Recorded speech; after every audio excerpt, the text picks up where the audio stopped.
Hari ini kita lihat persamaan linear dalam dua pemboleh ubah. Persamaan linear dalam dua pemboleh ubah mempunyai tiga ciri-ciri penting, iaitu persamaan linear ini mempunyai dua pemboleh ubah dan kuasa bagi pemboleh ubah ialah 1. Dia mesti kuasa 1, tak boleh kuasa 2 dan kuasa 3. Selain itu, dia ada simbol kesamaan. Simbol kesamaan. Biasanya persamaan linear dalam dua pemboleh ubah ditulis dalam bentuk ini. AX tambah BY sama dengan C. AX tambah BY sama dengan C, di mana A dan B tak boleh sama dengan kosong. Kalau nilai A, nilai B kosong, jadi ini bukan persamaan linear dalam dua pemboleh ubah. Kita tengok contoh atas ini, ada 3 contoh. Ini contoh pertama, ada dua pemboleh ubah PQ dan kuasa bagi PQ ialah 1, ada simbol sama dengan. Contoh kedua juga mempunyai dua pemboleh ubah iaitu X dan Y. Kuasa bagi XY juga 1, dia ada simbol sama dengan. Dan akhir sekali, persamaan ketiga ada dua pemboleh ubah H dan K. Kuasa bagi H dan K adalah 1, ada simbol sama dengan juga. Semua ini adalah contoh bagi persamaan linear dalam dua pemboleh ubah. Okey, mari kita lihat contoh dalam buku teks. Contoh A. Terangkan sama ada persamaan yang berikut ialah persamaan linear dalam dua pemboleh ubah atau bukan.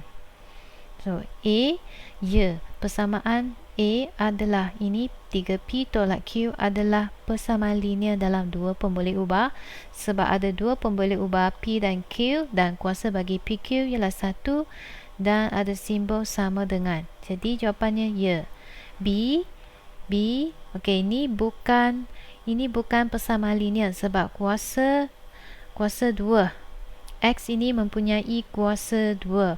Kalau kuasa 2, kita kata dia adalah persamaan kuadratik. Persamaan kuadratik, bukan persamaan linear. Jadi ini bukan persamaan linear dalam dua pemboleh ubah walaupun ada dua pemboleh ubah. Tapi kuasanya di sini kuasanya kuasa 2. Jadi ini bukan. Kenapa bukan persamaan linear dalam dua pemboleh ubah? Sebab kuasa pemboleh ubah ialah 2. C, kita tengok C. Ini adalah 2K, 2 darab dengan K tambah 8 sama dengan 5K. Ini adalah persamaan linear dalam satu pemboleh ubah. Dia bukan persamaan linear dalam dua pemboleh ubah. Persamaan linear dalam dua pemboleh ubah perlu ada dua pemboleh ubah yang berbeza. Jadi bukanlah, jawapan dia bukan, kerana dia ada satu pemboleh ubah sahaja. Okey, D. Ya, persamaan ini adalah persamaan linear dalam dua pemboleh ubah. Jawapannya ya, kerana ada dua pemboleh ubah iaitu X dan Y. Kuasa bagi XY adalah 1 dan dia ada simbol sama dengan. Okay, so di sini awak perlu buat latihan ini. Kita bincang bersama-sama. Okey, awak salin soalan ni, salin dalam buku tulis, kemudian kita buat bersama-sama. Soalan 1A. Terangkan sama ada persamaan yang berikut ialah persamaan linear dalam dua pemboleh ubah atau bukan. Okey, 1A, ya, persamaan ini adalah persamaan linear dalam dua pemboleh ubah. Kenapa? Sebab ada dua pemboleh ubah. Sebab ada dua pemboleh ubah dan kuasa bagi kedua-dua pemboleh ubah adalah 1. Kuasa bagi H dan K ialah 1. Di sini H, K kuasanya 1. 1B, persamaan ini bukan persamaan linear dalam dua pemboleh ubah. Bukan. Kenapa?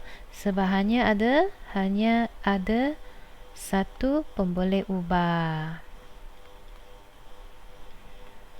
Jadi ini adalah persamaan linear dalam satu pemboleh ubah. C. 2x per 3 tolak 8 sama dengan 4y. Adakah ini persamaan linear dalam dua pemboleh ubah? Jawapannya ya. Kenapa? Sebab ada dua pemboleh ubah.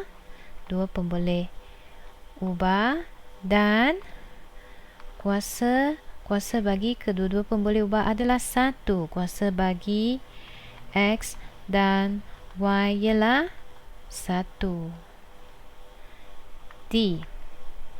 Okey.